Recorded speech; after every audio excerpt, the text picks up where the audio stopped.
একটি mobile camera দিয়ে professionally আমরা যদি কোনো ছবি বা ভিডিও শ্যুট করতে চাই সিনেমেটিক ওয়েতে, সেক্ষেত্রে আমাদের কিছু সেটিংসকে নিজের মতো করে পার্সোনালাইজ করে নেওয়া খুবই জরুরি। আজকের ভিডিওতে আমরা এই সেটিংসগুলো প্র্যাকটিক্যালি নিজেদের মতো করে কাস্টমাইজ করা শিখব। তো লেটস গেট স্টার্টেড। শ্যুট করার আগে অবশ্যই আমাদের ফোনের লেন্সটাকে ক্লিন করে নেওয়া খুবই জরুরি। এটা খুবই ছোট কিন্তু গুরুত্বপূর্ণ স্টেপ। লেন্স ক্লিন করলে আপনার ক্লিক করা প্রত্যেকটা ছবি এবং ভিডিও ওয়েল ডিটেইলড এবং শার্প হবে। আমাদের হাতের ফিঙ্গারপ্রিন্ট এবং ধুলাবালির কারণে অনেক সময় না সব সময় লেন্সটা ঘোলা হয়ে থাকে। তাই অবশ্যই কোনো নরম সুতি কাপড় বা আপনি টি শার্টও ইউজ করতে পারেন, অবশ্যই লেন্স ক্লিন করে নেবেন। গ্রিড লাইন অন করা।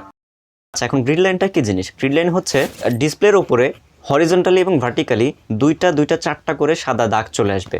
এই গ্রিড লাইন কী করে? আমাদেরকে পারফেক্টলি ফ্রেমিং করতে সাহায্য করে এবং সিনেমেটিক ফুটেজ বা ছবি এর মূল মন্ত্রই হচ্ছে ফ্রেমিং। তাই ফ্রেমিংটা ঠিকঠাক হওয়া মোস্ট ইম্পর্টেন্ট। আমি সাজেস্ট করব রুল অফ থার্ডস ফলো করতে। এখন আপনি যদি রুল অফ থার্ডস অনুযায়ী সিনেমেটিক ফ্রেমিং সম্পর্কে জানতে চান, let me no in the comment section. আমি এই বিষয়ে আলাদা একটা ভিডিও তৈরি করব।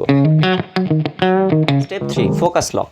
ফোকাস লকটা মোস্ট ইম্পর্টেন্ট, কারণ আপনার সাবজেক্টকে যদি আপনি ফোকাসে রাখতে না পারেন তো সিনেমেটিক শ্যুটের কী মানে? অবশ্যই সাবজেক্টের উপর ডিসপ্লেতে ট্যাপ অ্যান্ড হোল্ড করে আপনার ফোকাসটাকে লক করতে হবে।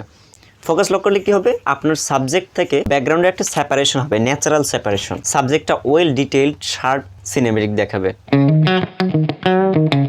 ফোকাস লকের পরে যে স্টেপটা চলে আসে সেটা হচ্ছে এক্সপোজার। এক্সপোজারটা কী করে? আপনার সিনে লাইটটাকে ব্যালেন্স করে। আপনার ইচ্ছা অনুযায়ী, সিনসের ডিমান্ড অনুযায়ী আপনাকে স্লাইডারটা ইউজ করতে হবে। এই স্লাইডারের সেন্টারটা আপনি যত উপরে তুলবেন সেটা কিন্তু আরও ব্রাইটার হবে সিনটা, এবং যত নিচে নামাবেন সেটা আরও ডার্কার হবে। আমি রেকমেন্ড করব একটু ডার্ক করে তোলার জন্য। হাইলাইট এবং শ্যাডোর ব্যালেন্স করতে চাইলে একটু ডার্ক টোনে ছবি তুলতে হবে অথবা ভিডিও করতে হবে। আপনারা কখনোই দূরের জিনিসের ছবি তোলার জন্য ডিজিটালি জুম করবেন না। যদি আপনার ফোনে কোনো পেরিস্কোপিক বা টেলিফটো লেন্স থাকে তাহলে একমাত্র সেই লেন্সটা ব্যবহার করে জুম করে ছবি তুলবেন। ডিজিটাল জুম করলে কিন্তু ছবির কোয়ালিটি তলানি বা তার চেয়ে নিচে চলে যায়। তাই অবশ্যই চেষ্টা করবেন সাবজেক্টের কাছে গিয়ে ফিজিক্যালি ছবি তোলার জন্য। অবশ্যই আপনার ফুটেজ বা ভিডিও সিনেমেটিক লাগবে।